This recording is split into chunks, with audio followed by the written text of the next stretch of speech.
Hi friends, welcome back to Arsikere ಅವರ YouTube channel.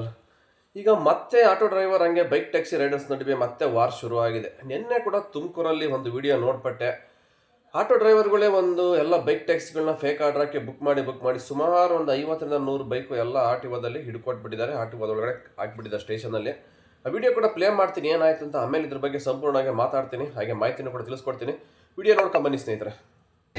ಇವ್ರು app ಹಾಕೊಂಡ್ಬಿಟ್ಟು ಇವ್ರು ಇಷ್ಟ ಬಂದಂಗೆ ಹೋದ್ರೆ ಯಾರು ಸರ್ ಜವಾಬ್ದಾರಿ?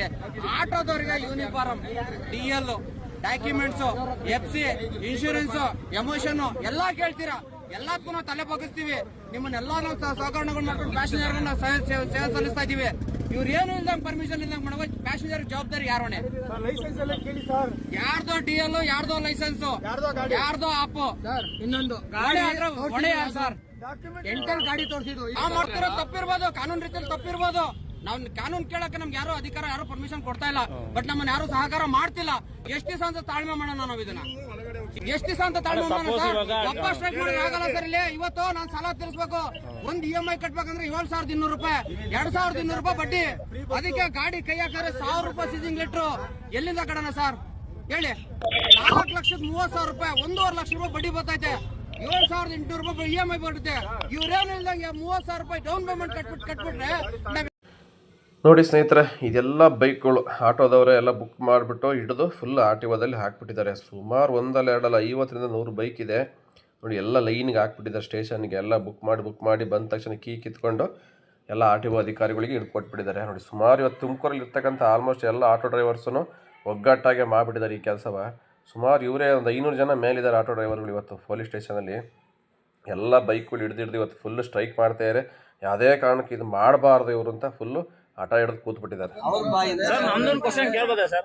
ಸರ್, ವೈಟ್ ಬೋಲ್ಟ್ 2 ವೀಲರ್ಗೆ RTO ಅಪ್ರೂವಲ್ ಕಡೆಯಿಂದ ಪ್ಯಾಸೆಂಜರ್ನ ಕ್ಯಾರಿ ಮಾಡಕ್ ಅವಕಾಶ ಇದೆಯಾ? ಈಗ ಲೆಟರ್ ಇದೆಯಾ? ಕಂಪ್ಲೇಂಟ್ ಕೊಡ್ತಾ ಇದೀವಿ. ಅವ್ರು ಇವರು ಬರ್ತಾರೆ. ಈಗ ಅವ್ರು ಮಾತಾಡ್ತಾರೆ, ಯಾರು ಮಾತಾಡ್ಬಾರ್ದು ದಯಮಾಡಿ.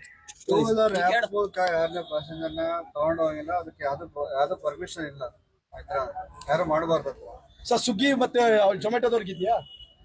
ಅವರು ಸರ್ ಅದಕ್ಕೆ ಪರ್ಮಿಷನ್ ಇದೆಯಾ ಲೆಟ್? ಅವ್ರು ಯಾಕೆಂದ್ರೆ ಅದರಲ್ಲಿ ಬಾಡಿಗೆ ಹೊಡಿತಾ ಇದಾರೆ ಅವರು. ಸ್ವಿಗ್ಗಿ ಜೊಮ್ಯಾಟೋ ಆಪ್ ನೋಡ್ರಲ್ಲ ಸ್ನೇಹಿತರ, ವಿಡಿಯೋ ಇದೆ. ಇದು ಆಗಿರೋದು ತುಮಕೂರಲ್ಲಿ, ಎಕ್ಸ್ಪೆಷಲಿ ರೀಸೆಂಟಾಗಿ 1 or 2 days ಬ್ಯಾಕು. ಇಲ್ಲಿ ಇಷ್ಟೇ ಇನ್ನೇನು ನಡೆದಿದೆಯಪ್ಪ ಅಂದರೆ, ಆಟೋ ಡ್ರೈವರ್ಸ್ಗಳು ಹೇಳ್ತಾ ಇರೋದು, ನಾವು ಎಲ್ಲೋ ಬೋರ್ಡ್ ಹಾಕ್ಕೊಂಡು ಓಡಿಸ್ತಾ ಇದ್ದೀವಿ, ಟ್ಯಾಕ್ಸ್ ಕಟ್ತೀವಿ, FC ಮಾಡಿಸ್ತೀವಿ, ಇನ್ಸೂರೆನ್ಸ್ ಕಟ್ತೀವಿ, ಸುಮಾರು ಕಮಿಟ್ಮೆಂಟ್ ಇದಾವೆ ನಮಗೆ. ಈ ಬೈಕ್ ಟ್ಯಾಕ್ಸಿಗೆ ಏನು ಇಲ್ಲ, ಬರೀ ಇವರು ಒಂದು 30,000 ಡೌನ್ ಪೇಮೆಂಟ್ ಮಾಡಿ ತಂದುಬಿಟ್ಟು ಬೈಕಲ್ಲಿ ನಮಗಿಂತ ಹೆಚ್ಚು ಸಂಪಾದನೆ ಮಾಡ್ಕೊಂಡು ಹೋಗ್ತಾ ಇದ್ದಾರೆ. ಈಗ ನಮಗೆ ಬಾಡಿಗೆನೇ ಬರ್ತಾ ಇಲ್ಲ ಅಂತ ಇವಾಗ ಬೈಕ್ ಆಟೋದವರು ಕೂತ್ಕೊಂಡ್ಬಿಟ್ಟಿದ್ದಾರೆ ಪಟ್ಟಿಡ್ದು. ಯಾವುದೇ ಕಾರಣಕ್ಕೂ ಬೈಕ್ ಟ್ಯಾಕ್ಸಿ ಓಡಿಸಂಗಿಲ್ಲ. ನಾವು ಇಷ್ಟು ದಿವಸ ನೋಡಿ ಸಾಕಾಗೋಯ್ತು. ಇದಕ್ಕೆ ರಾಜ್ಯ ಸರ್ಕಾರ ಯಾವುದೇ ಥರ ಕ್ರಮ ಕೈಗೊಳ್ತಾ ಇಲ್ಲ. ಎಷ್ಟು ದಿವಸ ಹಿಂಗೆ ಇರೋಕ್ಕಾಗುತ್ತೆ? ನಮಗೂ ಒಂದು ತಾಳ್ಮೆಗೆ ಲಿಮಿಟ್ ಇದೆ ಅಂತ ಇವಾಗ ಆಟೋ ಡ್ರೈವರ್ಗಳು ಇಟ್ಕೊಂಡ್ಬಿಟ್ಟಿದ್ದಾರೆ ಬೈಕ್ ಟ್ಯಾಕ್ಸಿಯವ್ರನ್ನ. ಓಕೆ, ಕೇಳೋದು ಒಳ್ಳೇದೇನೆ, ತಪ್ಪಲ್ಲ, ನೀವು ಕೇಳ್ತಾ ಇರೋದು ಒಪ್ಕೊಂತೀವಿ. ಬಟ್ ಇದನ್ನು ನಾವು ಅವತ್ತಿಂದ ಒಂದೇ ಮಾತು ಕೇಳ್ತೀರಿ, ಇದನ್ನು ಎಲ್ಲಿ ಕೇಳಬೇಕು ಅಲ್ಲಿ ನೀವು ಕೇಳ್ತಾ ಇಲ್ಲ ಅಲ್ವಾ? ಈಗ ರೋಡಲ್ಲಿ ಅಮಾಯಕರನ್ನ ಬೈಕ್ ಟ್ಯಾಕ್ಸಿ ರೈಡರ್ ಹಿಡ್ಕೊಂಡ್ಬಿಟ್ಟು ನೀವು ಬೈಕ್ ಕೀ ಕಿತ್ಕೊಂಡು ಸ್ಟೇಷನ್ಗೆ ಇಟ್ಕೊಟ್ರೆ ನಿಮಗೇನು ಸಿಕ್ಕುತ್ತೆ? ಇದಕ್ಕೇನಾದ್ರು ಪರಿಹಾರ ಸಿಕ್ಬಿಡುತ್ತಾ? ನಿಮಗೆ ಪರಿಹಾರ, ಶಾಶ್ವತವಾಗಿ ಪರಿಹಾರ ಬೇಕಾದರೆ ಎಲ್ಲಿಗೆ ಹೋಗಬೇಕು ಅಲ್ಲಿಗೆ ಹೋದ್ರೆ ತಾನೇ ಆಗುತ್ತೆ. ಇವೆಲ್ಲ ಟೆಂಪರವರಿ. ಒಂದು 4 ದಿವಸ ಕಿತ್ಕೊಂತೀರ, ಜಗಳಾಡ್ತೀರ, ಒಂದು 4 ದಿವಸ ಸ್ಟಾಪ್ ಮಾಡ್ತಾರೆ, ಮತ್ತೆ ಕಂಟಿನ್ಯೂ ಮಾಡ್ತಾರೆ. ಯಾಕೆಂದರೆ ಆ್ಯಪಲ್ಲಿ ರನ್ನಿಂಗ್ ಆಗ್ತಾ ಇದೆ ಬೈಕ್ ಟ್ಯಾಕ್ಸಿ, ಮತ್ತೆ ಸೇಮ್ ಅದೇ. ಹಂಗಾಗಿ ಇದಕ್ಕೆ ನಿಮಗೆ ಪರ್ಮನೆಂಟ್ ಸೊಲ್ಯೂಷನ್ ಬೇಕಾದರೆ ಸರ್ಕಾರ ಹತ್ರ ಕೇಳಿ, ಹೈಕೋರ್ಟ್ ಹತ್ರ ಕೇಳಿ. ಇಲ್ಲೂ ಆಗಲ್ವಾ? ಕಂಪ್ನಿಯಲ್ಲಿ ಬ್ಯಾನ್ ಮಾಡಿಸಿ. ಈಗ ಮಹಾರಾಷ್ಟ್ರದಲ್ಲಿ ಬ್ಯಾನ್ ಆಯ್ತಪ್ಪ ಆ್ಯಪಲ್ಲಿ, ಕಂಪ್ಲೀಟ್ ಬೈಕ್ ಟ್ಯಾಕ್ಸಿ ಆ್ಯಪೇ ಇಲ್ಲ. ಅಲ್ಲಿ ಯಾರು ಬುಕ್ಕಿಂಗ್ ಮಾಡೋಂಗೂ ಇಲ್ಲ, ರೈಡರ್ ಆನ್ ಮಾಡೋಂಗೂ ಇಲ್ಲ. ಆ ಥರ ಕಂಪ್ಲೀಟ್ ಬ್ಯಾನ್ ಆಯ್ತು. ಮಾಡಿಸ್ತೀರಾ? ಹಂಗೆ ಮಾಡಿಸ್ಬಿಡಿ. ಈ ತಲೆನೋವೇ ಇರಲ್ಲಲ್ವಾ? ನಾವು ಅದೇ ಕೇಳ್ತಿರೋದು. ಡೈಲಿ ಜಗಳಾಡ್ಕೊಂಡು ಗುದ್ದಾಡ್ಕೊಂಡು ಹೊಡೆದಾಡ್ಕೊಂಡು ಡ್ಯೂಟಿ ಮಾಡೋಕ್ಕಾಗಲ್ಲ. ಒಂದಿನ ಮಾಡ್ಬೋದು, 2 ದಿನ ಮಾಡೋದು. ಪ್ರತಿನಿತ್ಯ ಇದೆ ಅಂದರೆ ಯಾರ ಕೈಯಿಂದ ಆಗುತ್ತೆ ಅಲ್ವಾ? ಪರ್ಮನೆಂಟಾಗಿ ಬ್ಯಾನ್ ಆಗಿಬಿಟ್ರೆ ಬೇರೆ ಏನೋ ಅದರ ಆಪ್ಷನ್ ಏನೋ ಹುಡುಕೊಂತಾರೆ. ಅದು ಬಿಟ್ಬಿಟ್ಟು ಸುಮ್ಮನೆ ಪದೇ ರೋಡಲ್ಲಿ ಫೇಕ್ ಆರ್ಡರ್ಗಳು ಹಾಕ್ಕೊಂಡು ರೈಡರ್ ಹಿಡ್ಕೊಂಡು ಕೀ ಕಿತ್ಕೊಂಡು ಅವ್ರಿಗೆ ತೊಂದರೆ ಕೊಟ್ಟರೆ ಇದು ಸೊಲ್ಯೂಷನ್ನೇ ಅಲ್ಲ. ಇದು ಪರ್ಮನೆಂಟಾಗಿ ಸುಮ್ಮನೆ ಟೆಂಪ್ರವರಿಗೆ ಅವ್ರಿಗೂ ತೊಂದರೆ ಕೊಟ್ಟಂಕೊಂಡು ನೀವು ಜನಗಳ ದೃಷ್ಟಿಲಿ ನೀವು ಕೆಟ್ಟರಾಗ್ತೀರಾ. ಇವಾಗ RTO ದಲ್ಲಿ ಕರ್ಕೊಂಡೋಗಿ ಹೇಳಿದ್ರು, RTO ಅಧಿಕಾರಿಗಳು ಹೇಳ್ತಿದ್ದಾರೆ ಬೈಕ್ ಟ್ಯಾಕ್ಸಿನ ಮಾಡೋಂಗಿಲ್ಲ ವೈಟ್ ಬೋರ್ಡಲ್ಲಿ ಅಂತ ಅವ್ರು ಹೇಳೋದು. ಖಂಡಿತವಾಗಿ ಕಂಡೀಷನ್ನಾಗಿ ಅವರು ಹೇಳ್ತಾ ಇಲ್ಲ. ನಿಮ್ಮಗಳು ಒತ್ತಡದ ಮೇಲೆಗೆ ಒತ್ತಡ ಏರ್ತಾ ಇದ್ರಲ್ಲ, ಅದಕ್ಕೋಸ್ಕರ ಅವ್ರು ಹೇಳ್ತಾ ಇದ್ದಾರೆ. ಬಟ್ ಕೇಸ್ ನಡೀತಾ ಇದೆ. ನಾವು ಒಪ್ಕೊಂತೀವಿ ವೈಟ್ ಬೋರ್ಡಲ್ಲಿ ಬೈಕ್ ಟ್ಯಾಕ್ಸಿ ಮಾಡೋಂಗಿಲ್ಲ. ಯಾಕೆಂದರೆ ಹೈಕೋರ್ಟಿಂದ ಪರ್ಮಿಷನ್ ಬಂದಿರೋದು ಒಂದು ಎಲ್ಲೋ ಬೋರ್ಡ್ಗೆ ಕನ್ವರ್ಟ್ ಮಾಡ್ಕೊಂಡು ಮಾಡಬೇಕಂತ. ಅದನ್ನು ರಾಜ್ಯ ಸರ್ಕಾರ ಮಾಡಬೇಕಾಗಿತ್ತು, ಪಾಲಿಸಿನ ಮಾಡಿಲ್ಲ. ಅದಕ್ಕೆ ನಮ್ಮ ತಪ್ಪಲ್ಲ, ಅದಕ್ಕೆ ಸರ್ಕಾರ ತಪ್ಪು, ಅವ್ರನ್ನ ಕೇಳಬೇಕಾಗಿತ್ತು. ಇಲ್ಲ ಕಂಪ್ನೀಲಿ ಬ್ಯಾನ್ ಮಾಡಿಸ್ತೀರ ಅಲ್ಲೋಗಿ ಮಾಡಿಸಿ ತೊಂದರೆ ಇಲ್ಲ. ಇದಕ್ಕೊಂದು ಬೆಸ್ಟ್ ಎಕ್ಸಾಂಪಲ್ ಕೊಟ್ಬಿಡ್ತೀನಿ ನೋಡಿ. ಮೊನ್ನೆ ಯಾವುದೋ ಒಂದು ರೇಷನ್ ಅಂಗಡಿಗೆ ಪ್ಲಾಸ್ಟಿಕ್ ಬ್ಯಾನ್ ಆಗಿದೆಯಪ್ಪ, ನೀನು ಹೆಂಗೆ ಯೂಸ್ ಮಾಡ್ತಿದ್ದೀಯ ಅಂತ ಹೋಗ್ಬಿಟ್ಟು ರೇಷನ್ ಅಂಗಡಿ ಅವ್ನು ಹಿಡ್ಕೊಂಬಿಟ್ಟು 5,000 ರೂಪಾಯಿ ಫೈನ್ ಹಾಕಿದ್ದಾರೆ ಅವನಿಗೆ. ಇದು ಎಷ್ಟರ ಮಟ್ಟಿಗೆ ನ್ಯಾಯ, ಎಷ್ಟರ ಮಟ್ಟಿಗೆ ಸರಿ ಅಲ್ವಾ? ಹೋಗ್ಬಿಟ್ಟು ಎಲ್ಲಿ ಮ್ಯಾನುಫ್ಯಾಕ್ಚರಿಂಗ್ ಆಗುತ್ತೆ ಪ್ಲಾಸ್ಟಿಕ್ ಅಲ್ಲಿ ಕ್ಲೋಸ್ ಮಾಡ್ಬೇಕು ಆ ಕಂಪ್ನಿನ. ಅದನ್ನು ಬಿಟ್ಬಿಟ್ಟು ಇವರು ಪರಿಸರ ಇದರಲ್ಲಿ ಅವರು ರೇಷನ್ ಅಂಗಡಿ ಅವ್ನು ಹಿಡ್ಕೊಂಬಿಟ್ಟು ನೀನು ಹೆಂಗಪ್ಪ ಪ್ಲಾಸ್ಟಿಕ್ ಯೂಸ್ ಮಾಡ್ತಿದೀಯ, ಬ್ಯಾನ್ ಆಗಿದ್ರು ಅಂತ ಅವ್ನು ಕೇಳಿದ್ರೆ ಅವನೇನಾದ್ರು ಮ್ಯಾನುಫ್ಯಾಕ್ಚರಿಂಗ್ ಮಾಡಿ ರೆಡಿ ಮಾಡ್ತಾನೆ ಪ್ಲಾಸ್ಟಿಕ್? ಇಲ್ಲ ತಾನೆ. ಎಲ್ಲೆಲ್ಲಿ ದೊಡ್ಡ ದೊಡ್ಡ ಕಂಪ್ನಿಗಳಲ್ಲಿ ಸಪ್ಲೈ ಆಗುತ್ತೆ ಅಲ್ಲಿ ಕ್ಲೋಸ್ ಆಗಿ ಅಲ್ಲಿ ಬ್ಯಾನ್ ಆದ್ರೆ ತಾನೆ ಇಲ್ಲಿ ಬರಲ್ಲ, ಆಮೇಲೆ ಸ್ಟಾಪ್ ಆಗುತ್ತೆ. ಇದು ಹಂಗೇನೆ ಬೈಕ್ ಟ್ಯಾಕ್ಸಿ, ಎಲ್ಲಿ ಹೋಗಿ ಸ್ಟಾಪ್ ಮಾಡಬೇಕು, ಎಲ್ಲಿ ಹೋಗಿ ಬ್ಯಾನ್ ಮಾಡಬೇಕು ಅಲ್ಲಿ ಮಾಡ್ಬೇಕು ನೀವು. ಅದು ಬಿಟ್ಬಿಟ್ಟು ಎಲ್ಲೋ ರೋಡಲ್ಲಿ ಕೆಲಸ ಮಾಡೋ ಹುಡುಗರು ಹಿಡ್ಕೊಂಡು ತೊಂದರೆ ಕೊಟ್ಟರೆ ಇದು ಎಷ್ಟು ಮಟ್ಟಿಗೆ ಸರಿ ಅಂತ ನಾವು ಕೇಳ್ತೀವಿ. ಇದು ಯಾರಿಗೂ ಸಮೇತ ಅನ್ಸಲ್ಲ. ಇದನ್ನು ಪದೇ ಪದೇ ಇದೇ ಕೆಲಸ ಮಾಡ್ತಾ ಇದ್ದಾರೆ ನೀವು. ಇಷ್ಟು ದಿವಸ ಬೆಂಗಳೂರಲ್ಲಿ ಆಯಿತು, ಮೈಸೂರಲ್ಲಿ ಆಯಿತು, ಇವಾಗ ಮತ್ತೆ ಹಾಸನ ಕೂಡ ಆಯಿತು, ಈಗ ತುಮಕೂರಲ್ಲಿ ಸ್ಟಾರ್ಟ್ ಮಾಡಿದ್ದೀರಾ. ಈಗ ಆಲ್ಮೋಸ್ಟ್ ಸಿಟಿಗಳಿಗೆ ಎಲ್ಲ ಕಡೆ ಬೈಕ್ ಟ್ಯಾಕ್ಸಿ ದೊಡ್ಡ ದೊಡ್ಡ ಸಿಟಿಲಿ ರನ್ ಆಗ್ತಾ ಇದೆ. ಈಗ ತುಮಕೂರಲ್ಲಿ ಏನು ಸೇಮ್ ಪ್ರಾಬ್ಲಮ್ ಅಂದರೆ ಅಲ್ಲಿ ಇವಾಗ ಜಾಸ್ತಿ ಜಾಗ್ಬಿಟ್ಟಿದ್ದಾರೆ ಬೈಕ್ ಟ್ಯಾಕ್ಸಿ ಮಾಡೋರು. ಯಾಕಂದರೆ ಸಿಟಿ ಬೆಳೀತಾ ಇದೆ, ಬೆಳೀತಾ ಏನಾಯಿತು ಸಿಟಿ ದೊಡ್ಡದಾದಂಗೆ ಎಲ್ಲ ಥರ ಫೆಸಿಲಿಟಿ ಬಂದೇ ಬರುತ್ತೆ. ಹಂಗಾಗಿ ಇವಾಗ ತುಮಕೂರಲ್ಲಿ ಬೈಕ್ ಟ್ಯಾಕ್ಸಿ ಜಾಸ್ತಿ ಆಗಿರೋದ್ನವ ಸುಮಾರು ಹುಡುಗರು ಮಾಡ್ತಾ ಇದ್ದಾರೆ ಬೈಕ್ ಟ್ಯಾಕ್ಸಿಗ. ಹಂಗಾಗಿ ಸುಮಾರು ದಿವಸದಿಂದ ಆಟೋ ಡ್ರೈವರ್ಗಳು ಪೇಷನ್ಸ್ ಆಗಿ ಇದ್ರಂತೆ, ಇವಾಗ ಏಕಾಏಕಿ ತಿರುಗಿ ಬಿದ್ದುಬಿಟ್ಟಿದ್ದಾರೆ ಬೈಕ್ ಟ್ಯಾಕ್ಸಿ ವಿರುದ್ಧ. ಯಾರು ಮಾಡಂಗೆ ಇಲ್ಲ ನೀವು ವೈಟ್ ಬೋರ್ಡಲ್ಲಿ. ಇದಕ್ಕೇನು ಮಾಡಂಗಿದ್ರೆ ನೀವು ಸರ್ಕಾರದವ್ರು ಕೇಳಿ ಒಂದು ಪಾಲಿಸಿ ತಂದು ಮಾಡ್ಕೊಳ್ಳಿ ಅಂತ ಅವ್ರು ಆಟ ಹಿಡಿದು ಕೂತ್ಕೊಂಡ್ಬಿಟ್ಟಾರೆ. ನಾವೆಲ್ಲ ಇನ್ಸೂರೆನ್ಸ್ ನಮಗೆ EMI ಕಟ್ಟೋಕ್ಕಾಗ್ತಿಲ್ಲ, 7 ವರ್ಷ EMI ಕಟ್ಟಬೇಕು, 4 ಲಕ್ಷ ರೂಪಾಯಿ ಬಂಡವಾಳ ಹಾಕಿದ್ದೀವಿ, ಆ EMI ಮುಗಿಯೋಕ್ಕೆ 1 ಲಕ್ಷ ಬಡ್ಡಿ ಕಟ್ಟಬೇಕು, ನಾವು ನಮಗೆ FC ಮಾಡಿಸ್ಬೇಕು, ಸುಮಾರು ಕಮಿಟ್ಮೆಂಟ್ ಇದಾವೆ ಅಂತ ಹೇಳ್ತಾರೆ. ಅವ್ರವ್ರ ಕಮಿಟ್ಮೆಂಟ್ ಅವ್ರವ್ರಿಗೆ ಪ್ರತಿಯೊಬ್ಬರಿಗೂ ಇದ್ದೇ ಇರುತ್ತೆ ಕಮಿಟ್ಮೆಂಟು.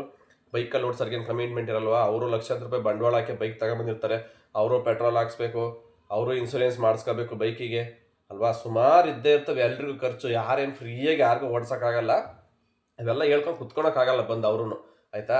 ನಿಮ್ಮ ಪ್ರಾಬ್ಲಮ್ಮು ನಿಮ್ಮಲ್ಲೇ ಇಟ್ಕೊಳ್ಳಿ. ಬಟ್ ಬೈಕ್ ಟ್ಯಾಕ್ಸಿ ರೈಡರಿಗೆ ತೊಂದರೆ ಕೊಡೋದು ತಪ್ಪು ನಮ್ಮ ಪ್ರಕಾರ ಹೇಳ್ಬೇಕಂದ್ರೆ. ನೀವೇನೇ ಕೇಳಿದ್ರೆ ಕಂಪ್ನಿಲಿ ಕೇಳಿ, ರಾಜ್ಯ ಸರ್ಕಾರದ ಕೇಳಿಲ್ಲ, RTO ಅಧಿಕಾರಿಗಳು ಕೇಳಿ. ಅದು ಬಿಟ್ಬಿಟ್ಟು ಯಾವಾಗಲೂ ರೈಡರ್ಗಳ ಮೇಲೆ ನಿಮ್ಮ ದರ್ಪ ತೋರಿಸ್ತಾ ಇದ್ದೀರ. ನಾವು ಸುಮಾರು ವಿಡಿಯೋ ನೋಡ್ತಾನೆ ಇದ್ದೀವಿ. ಇಲ್ಲಿಂದ ಎಲ್ಲಿಗೋದ್ರೂ ಕೆಲವೊಂದು ಆಟೋ ಡ್ರೈವರ್ಗಳು ಬರೀ ಬೈಕ್ ಟ್ಯಾಕ್ಸಿ ರೈಡರ್ಗಳ ಮೇಲೆ ಇವರು ದೌರ್ಜನ್ಯ ದರ್ಪ ಆಗುತ್ತೆ ಹೊರತು ಕೇಳೋ ಜಾಗದಲ್ಲಿ ಕೇಳ್ತಾ ಇಲ್ಲ, ಅಲ್ಲಿ ಹೋಗಿ ಕ್ವಶನ್ ಮಾಡೋಕೆ ಆಗ್ತಾ ಇಲ್ಲ ಇವ್ರ ಕೈಲಿ. ಬಂದು ಪದೇ ರೋಡಲ್ಲಿ ರೈಡರ್ ನಿಟ್ಕೊಂಡು ತೊಂದರೆ ಕೊಡ್ತಾರೆ. ಎಷ್ಟರ ಮಟ್ಟಿಗೆ ಇದು ಇವ್ರು ಮಾಡ್ತಿರೋದು ಸರಿ ಅಂತ ನಮಗಂತೂ ಅರ್ಥ ಆಗ್ತಾ ಇಲ್ಲ. ಸುಮಾರು ಜನ ನಾವು ನೋಡೋದು ಅದು ವೀಡಿಯೋ ಎಲ್ಲವ, ಅದ್ರಿಗೆ ಬಂದಿರೋ ಕಮೆಂಟ್ಸ್ ಎಲ್ಲ ಬೈಕ್ ಟ್ಯಾಕ್ಸಿ ಪರವಾಗಿ ಕಮೆಂಟ್ಸ್ ಬಂದವೆ. 100ಕ್ಕೆ 90% ಬೈಕ್ ಟ್ಯಾಕ್ಸಿ ಪರವಾಗಿ ಕಮೆಂಟ್ಸ್ ಬಂದರೆ ನಾನು 10% ಎಲ್ಲೋ ಆಟೋ ಕಡೆಗೆ ಹೋಗಿದೆ. ಏಕೆಂದರೆ ಬೈಕ್ ಟ್ಯಾಕ್ಸಿಲಿ ಇವತ್ತಿನವರೆಗೂ ನಿಸ್ವಾರ್ಥ ಸೇವೆ ಕೊಡ್ತಾ ಇದ್ದಾರೆ. ಯಾವುದೇ ಥರ ಕಿರಿಕಿರಿ ಇಲ್ಲ. ಅದು ಏನು ಶೋ ಆಗುತ್ತೆ ಅಮೌಂಟ್ ಅಷ್ಟೇ ಕಲೆಕ್ಟ್ ಮಾಡ್ಕೊತಾರೆ. ಆನ್ ಟೈಮ್ಗೆ ಪಿಕಪ್ಪು ಡ್ರಾಪ್ ಆಗುತ್ತೆ. ಚೀಪ್ ಆ್ಯಂಡ್ ಬೆಸ್ಟು ಕಸ್ಟಮರ್ಗೂ ಅಷ್ಟೇ. ಯಾಕಂದರೆ ಮಿಡಲ್ ಕ್ಲಾಸ್ ಫ್ಯಾಮಿಲಿನೇ ಜಾಸ್ತಿ ಬೈಕ್ ಟ್ಯಾಕ್ಸಿ ಯೂಸ್ ಮಾಡ್ತಾರೆ. ಎಲ್ಲ ನೋಡ್ಕೊಂಡ್ರೆ ಬೈಕ್ ಟ್ಯಾಕ್ಸಿ ಬೆಸ್ಟ್ ಇದೆ ಜನಗಳಿಗೆ. ಅದಕ್ಕೆ ಆಟೋ ಡ್ರೈವರ್ ನಮಗೆ ಬಾಡಿಗೆ ಬರ್ತಾಯಿಲ್ಲ ನಿಮ್ಮಿಂದ ಅಂತ ಪದೇ ಕಿರಿಕ್ ಮಾಡ್ತಾಯಿದ್ದಾರೆ. ಅದು ಪಬ್ಲಿಕ್ ಚಾಯ್ಸ್. ಒಬ್ಬರಿದ್ರೆ ಬೈಕ್ ಬುಕ್ ಮಾಡ್ತಾರೆ, 2-3 ಜನ ಇದ್ದರೆ ಆಟೋ ಕ್ಯಾಬು ಬುಕ್ ಮಾಡ್ತಾರೆ. ಇದು ಅವತ್ತಿಂದ ಎಲ್ರಿಗೂ ಗೊತ್ತಿರೋ ವಿಚಾರನೇ. ಪ್ರತಿಯೊಂದು ವಿಡಿಯೋದಲ್ಲಿ ನಾವು ತಿಳಿಸ್ಕೊಡ್ತಾನೆ ಇರ್ತೀವಿ. ಆದ್ರೂ ಪದೇ ಇವರು ದರ್ಪ ದೌರ್ಜನ್ಯ ಬೈಕ್ ಟ್ಯಾಕ್ಸಿ ರೈಡರ್ಗಳನ್ನು ನಡೀತಾನೆ ಇದೆ. ಈಗ ಮತ್ತೆ ತುಮಕೂರಲ್ಲಿ ಸ್ಟಾರ್ಟ್ ಆಯಿತು. ಇದು ಎಲ್ಲಿಗೆ ಹೋಗುತ್ತೆ ಅಂತ ಗೊತ್ತಿಲ್ಲ.